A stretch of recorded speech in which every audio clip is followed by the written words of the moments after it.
Olá pessoal, tudo bem? Vamos aqui a mais uma videoaula, tá? Nessa videoaula eu vou tratar de dois padrões arquiteturais, que é o MVC, tá? E o SOA, tá? MVC Model View Controller, né? E SOA Service Oriented Architecture. Ok, vamos lá então. Inicialmente eu vou começar falando aqui do MVC. O MVC, tá, é um padrão bastante conhecido, tá, e bastante utilizado. Na maioria das linguagens, inclusive ele já vem, né, com algumas coisas prontas, bibliotecas prontas, muitas vezes frameworks que disponibilizam linguagens já meio que obrigam, né, você a utilizar esse padrão quando você está desenvolvendo uma aplicação. Né, determinados frameworks, né, impõem uma certa estrutura e muitas vezes essa estrutura que ele impõe justamente é o padrão MVC. Tá? Bom, qual é o contexto no qual o padrão MVC ele se insere? Tá? O padrão MVC ele se insere no seguinte contexto, né, que interfaces do usuário tipicamente são a porção do sistema que se modificam com mais frequência, tá? Então, obviamente, existe um determinado subconjunto, né, do domínio de sistemas em que, né, a interface do usuário é a parte ali que mais sofre modificações. Okay? Por causa disso, né, é importante manter as modificações que acontecem na interface, né, separadas do resto do sistema. Então esse é um ponto importante aqui do contexto. Okay? Um outro ponto importante aqui do contexto é que usuários frequentemente eles preferem, né, eles gostariam de olhar para os dados de perspectivas diferentes. Tá? Então essa é outra característica que leva à aplicação do padrão MVC. Né? Quando você tem essa situação em que usuários eles querem olhar para os mesmos dados, mas de pontos de vista, né, diferentes. Isso é, eu quero olhar para os dados, mas quero visualizar eles de em formas diferentes. Okay? Por exemplo, um gráfico de barra, um gráfico de pizza, etc. Tá? E aí todas as representações deveriam refletir, né, o estado atual dos dados. E o terceiro ponto aqui do contexto é que ele se tornou bastante popular para aplicações web, né, esse padrão aqui. Muito bem. Qual é a premissa então, né, do MVC? O MVC ele separa, né, a funcionalidade da aplicação em três componentes principais. Tá? Então perceba que novamente nós estamos falando aqui de como que você organiza, né, o seu sistema em termos de código-fonte. Tá? Como é que você olha para o seu código-fonte e como que você visualiza partes dele. Tá? É disso que nós estamos falando aqui. Então, quando eu falar nisso, sempre lembra também, né, dos sistemas que vocês pegaram, tá, no projeto de vocês. E quando vocês abrem, por exemplo, lá no Sonar Graph, tá, uma das perguntas é, será que né, o sistema que eu estou vendo aqui, será que ele está projetado segundo esse padrão MVC? Tá? Então, é disso que eu estou falando aqui, ok? Então, em algum momento, vocês devem refletir sobre isso, olhar para o sistema de vocês, tá? E tentar identificar se o padrão MVC está presente ali em todo o sistema ou em parte dele. Tá?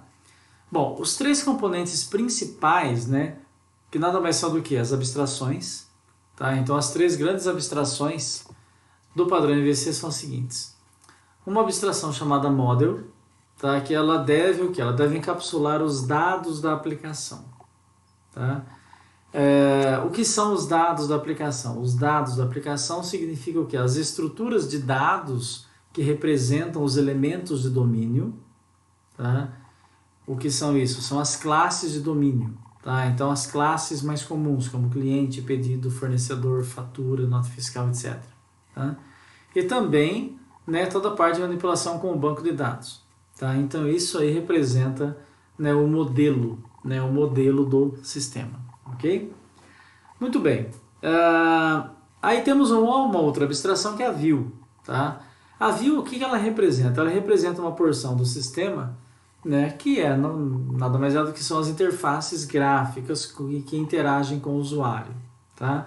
Então é meio que a borda, né? É o borderline ali do sistema. São as interfaces gráficas né, das quais o usuário interage com ela. E aí tem um terceiro elemento que é o controller. Tá? O controller, o que ele faz? Ele media, tá, comunicações entre o modelo e a view e gerencia notificações também de mudanças de estado. Tá? Então, assim, a ideia do padrão MVC é justamente, né, perceba que o padrão MVC, quando eu falo dos 3 componentes, eu estou falando de uma organização do sistema inteiro. Tá? Eu estou falando das interfaces gráficas do sistema, do modelo do sistema, que são todas as classes relacionadas com o domínio do sistema, tá? E estou falando também de um elemento controller que controla, né, esse fluxo de conversa, né, entre as interfaces e o modelo. Perceba que isso é diferente daquele Pipes and Filters. Pipes and Filters geralmente é um padrão arquitetural, mas ele é menor. Né? Em que sentido que ele é menor? No Pipes and Filters eu estou falando de um processamento, né, que alguns dados passam por determinados filtros que modificam aqueles dados e isso, né, vai acontecendo ao longo, né, de uma cadeia, né, de um processamento onde eu tenho vários filtros ali. Tá? Então isso na verdade é bem menor do que quando a gente fala MVC. Tá? Pipes and Filters pode ser na verdade apenas uma sequência de classes dentro, por exemplo, do model. Tá? Então, é importante também que vocês comecem a fazer esse tipo de comparação, tá, entre os padrões, para saber qual é maior, qual é menor, qual que pode acontecer um dentro do outro. Ok? Muito bem, vamos ver então, nessa figura aqui, eu acredito que ela represente razoavelmente bem os principais pontos aqui do padrão MVC. Tá? Bom, então como eu disse, o padrão MVC ele tem aqui os 3 elementos, né? Modelo, view e controller. Tá? Então modelo, visão e controlador. Muito bem, dentro de cada elemento desse tem um conjunto aqui de responsabilidades que cada um tem. Tá? Então vamos lá. Então, modelo, o que ele faz? Ele encapsula o estado da aplicação. Tá? Então, encapsular o estado da aplicação significa o quê? Significa que você tem ali, por exemplo, os elementos de domínio, como cliente, por exemplo. Tá? Cliente tem os dados dele, então isso é o estado. Tá? Sempre que eu estiver falando de estado, eu estou falando, né, dos dados, né, quer dizer, dos valores para determinados atributos em um determinado momento ali do tempo. Tá? Então o modelo ele encapsula os dados aqui, o estado da aplicação. Ele responde a consultas de estado. Tá? Então o modelo também ele responde a consultas que são feitas justamente pela view. Veja, aqui é o state query. Né? Então consultas de estado. Então a visão pode fazer consultas no modelo. Tá? Então esse é um ponto importante aqui. Tá? Então a visão ela tem acesso ao model, tá? Mas apenas consultas. Isso é, apenas gets. Ok? Métodos do tipo get. Muito bem. O que mais que tem aqui no model? Ele expõe funcionalidade da aplicação. Né? Obviamente, né, ele expõe funcionalidade para mostrar os dados. E ele também, olha, notifica as visões de modificações que são feitas, de modificações que acontecem. Então, quando o modelo sofre alguma modificação, tá? Quando ele se altera, ele solta notificações, entendeu, para a view. O que isso se parece? Né? É muito parecido, obviamente, e é um padrão de projeto que a gente viu anteriormente, que é o Observer. Né? Eu até coloquei o nome aqui, Observers, porque nesse caso aqui, as nossas views são os observers. E os nossos modelos são os subjects. Então, os modelos eles notificam, né, as visões quando modificações de estado acontecem com eles. Ok? Muito bem. O que mais aqui? Vamos agora aqui para o view. Tá? Então, quais são as responsabilidades aqui da abstração view? Ela renderiza os modelos, tá? Então renderizar, né, nada mais é do que pegar aqueles dados, né, que vêm de forma crua, tá? e transformar aquilo numa visualização gráfica. Então ele renderiza. Ele, veja aqui, ó, requests updates from models. Então a visão ela requisita atualizações dos modelos, tá? Então por meio que dos state queries, né? Então a visão pode muitas vezes fazer consulta, né? Dar gets, né? Pegando, né? Consultando como é que está o estado, né? Daqueles modelos lá. Então veja aqui, ó, métodos que buscam o estado depois da notificação. Então depois que, né, o modelo falou, olha, né, eu modifiquei, né, meu estado mudou, né, a visão ela precisa, né, ela foi modificada, ela fica ciente daquilo, tá, e aí ela tem que realmente pegar, né, qual foi a mudança de estado, né, para que alguma atualização seja feita.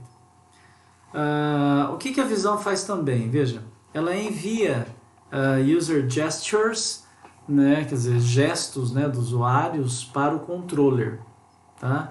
E ela permite que o controlador também selecione uma visão.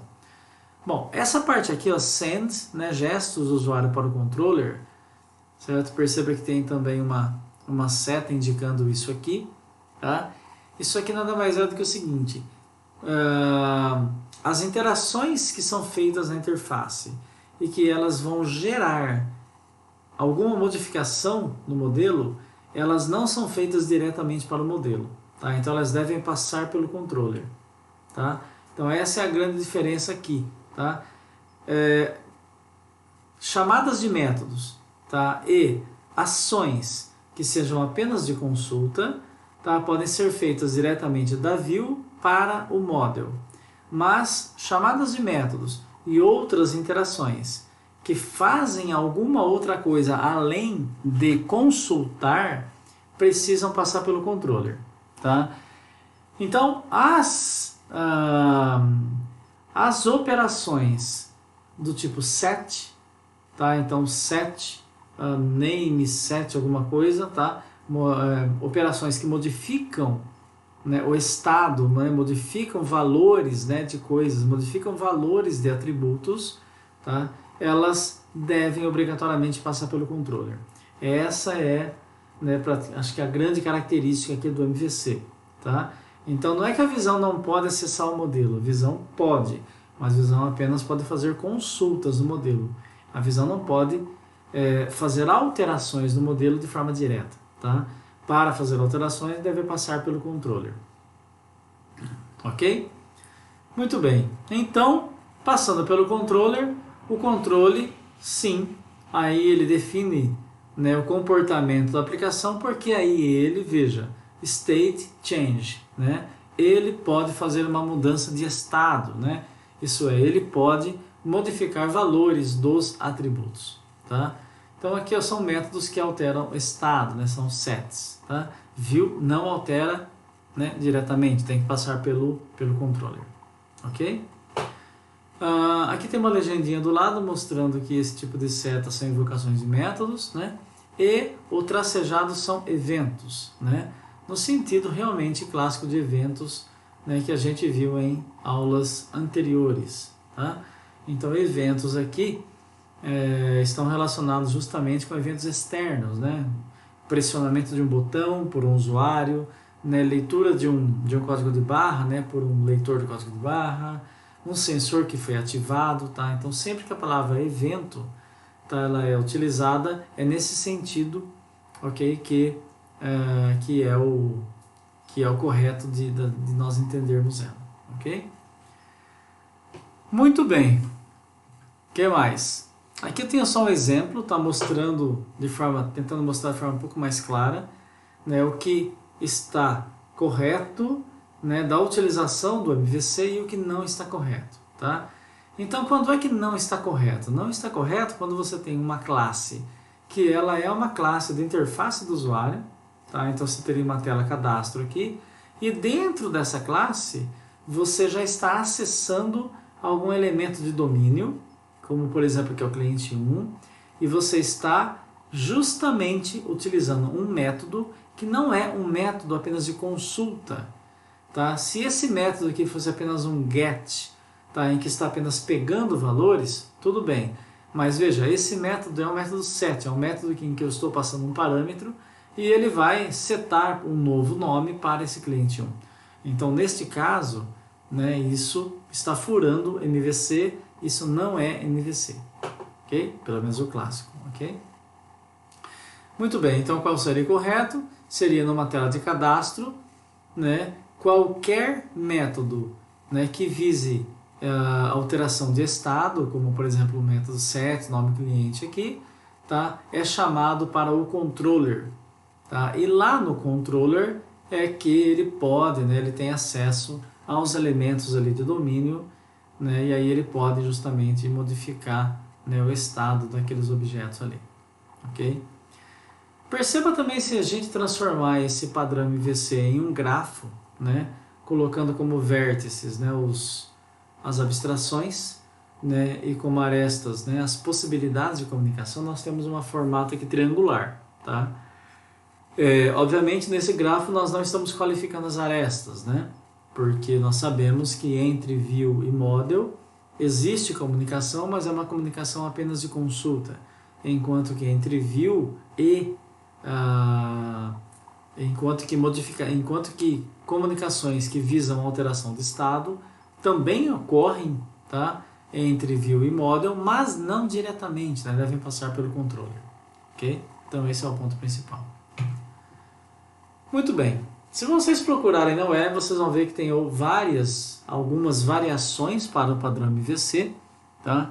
Aqui eu vou comentar sobre uma delas, que é o padrão MVA, tá? O MVA é uma variação do padrão MVC no seguinte sentido, tá? Que não há realmente aqui nenhuma comunicação direta entre model e view. Essa é a principal diferença. Qualquer comunicação, seja ela de consulta ou seja ela de mudança de estado, obviamente tem que passar pelo elemento intermediário, que é conhecido como adapter ou mediator, tá? Nesse padrão aqui. Tá?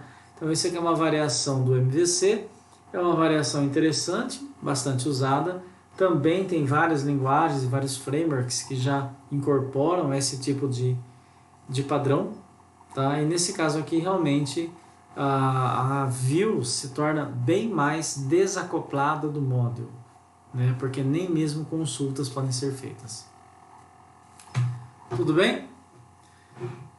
Ok, bom, mudando um pouco então de padrão, tá? Vamos falar um pouquinho sobre arquitetura orientada a serviço, tá? A arquitetura orientada a serviço é um assunto bastante amplo, né? Tem várias variações e vários detalhes, tá? Então o que eu vou cobrir aqui nessa videoaula são pontos mais genéricos da arquitetura orientada a serviço, tá? E uma das coisas importantes, né, de ser entendido logo de cara é que o foco da arquitetura orientada a serviços é em sistemas distribuídos. Tá? Então, o ponto-chave aqui é que a arquitetura orientada a serviço é uma proposta de como estruturar sistemas distribuídos. Tá? Então, esse é o ponto aqui. Bom, qual é o problema que esse tipo de arquitetura tenta resolver?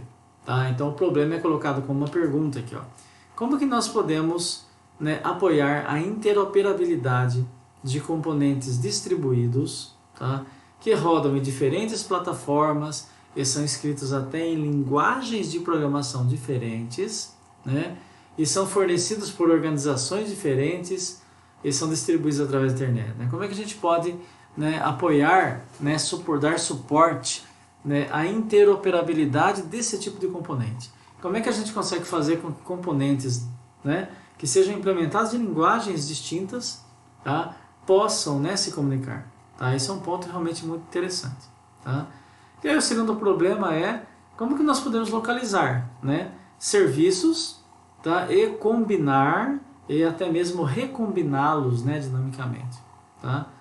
Então a solução é: componentes devem ter interfaces que descrevem os serviços que eles requisitam de outros componentes e serviços também que eles fornecem.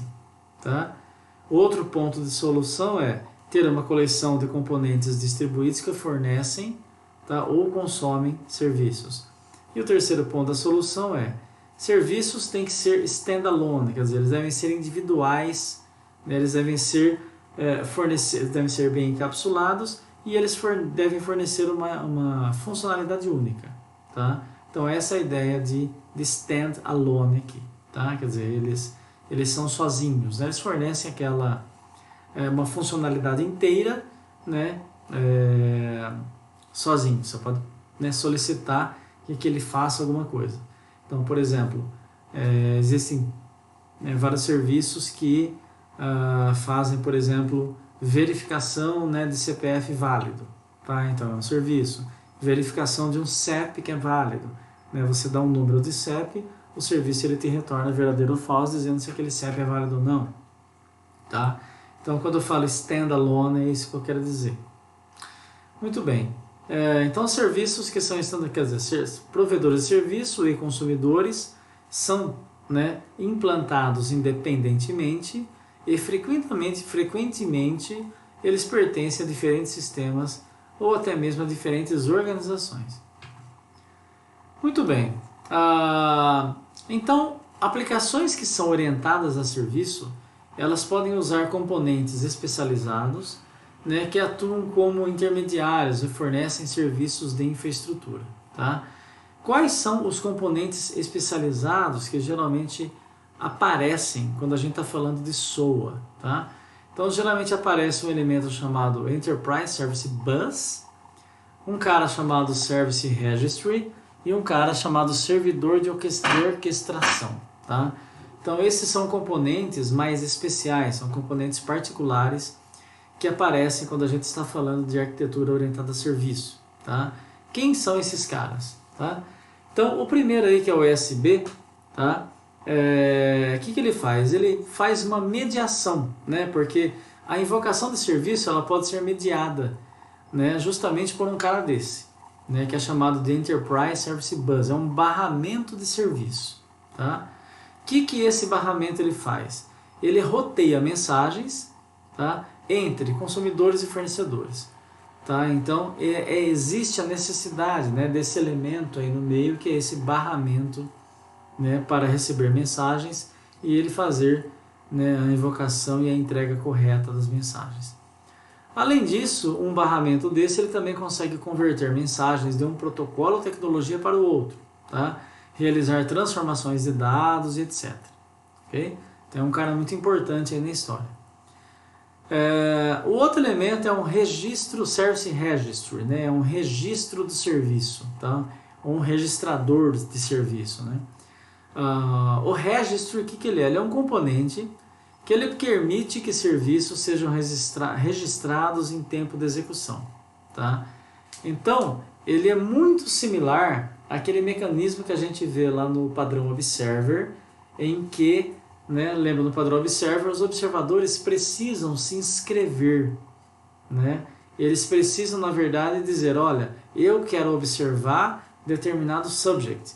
Tá? Então, essa atividade, né, de que esses elementos eles podem se registrar, demonstrando interesse, né, em observar um outro, é justamente esse ponto aqui.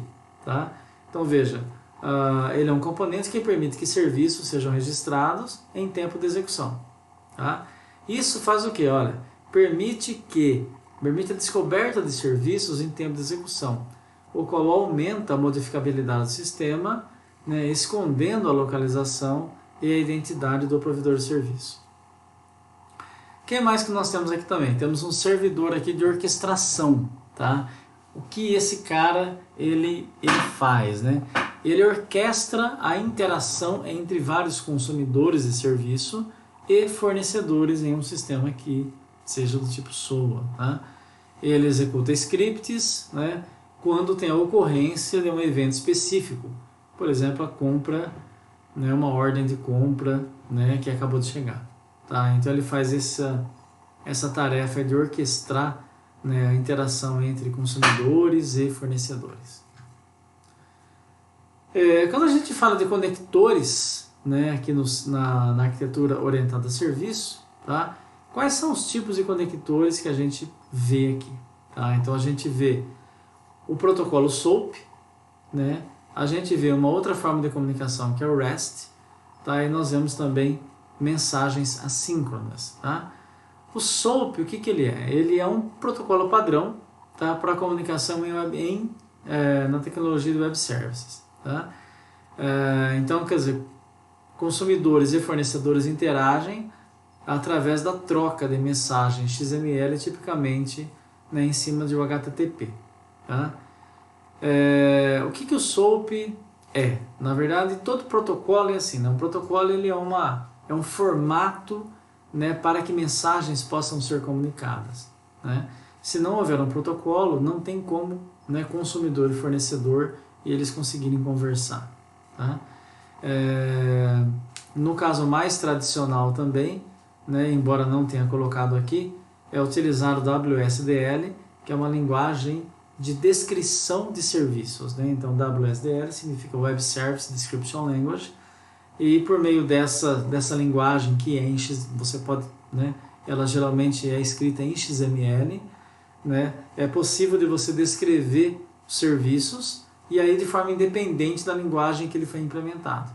Tá? Então você pega um serviço lá, validação de CEP, né, que ele está implementado em Java, ele vai ter um arquivo WSDL que descreve ele.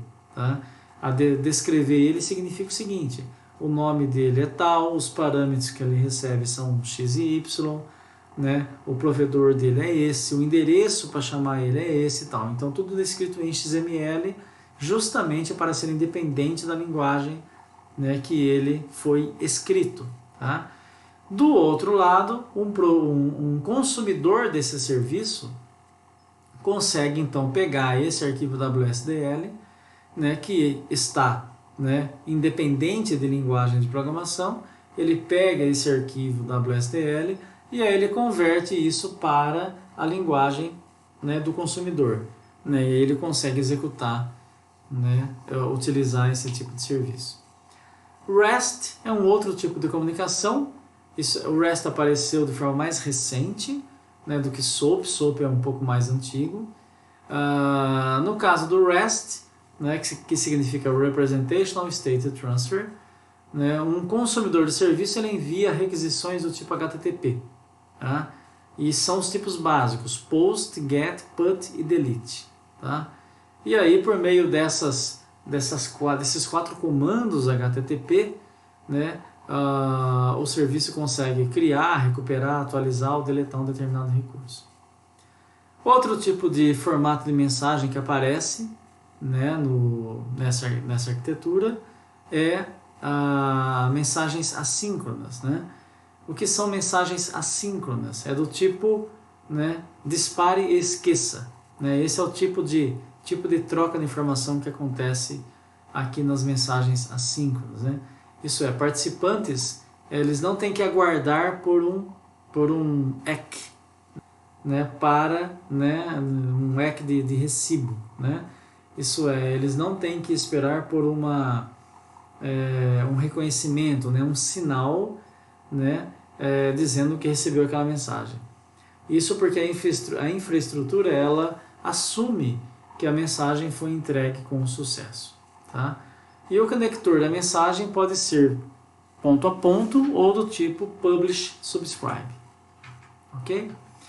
Pessoal, aqui o Service Oriented Architecture foi uma visão mais geral. Tá? O importante aqui realmente é entender, né, essa visão mais ampla, né, justamente porque, né, as arquiteturas elas são na verdade implementadas de formas distintas. Então os detalhes da implementação muitas vezes não interessa mais realmente entender, né, as grandes abstrações e como que essas coisas elas se comunicam. Ok? Muito bem, obrigado pela atenção e esse é o fim dessa videoaula.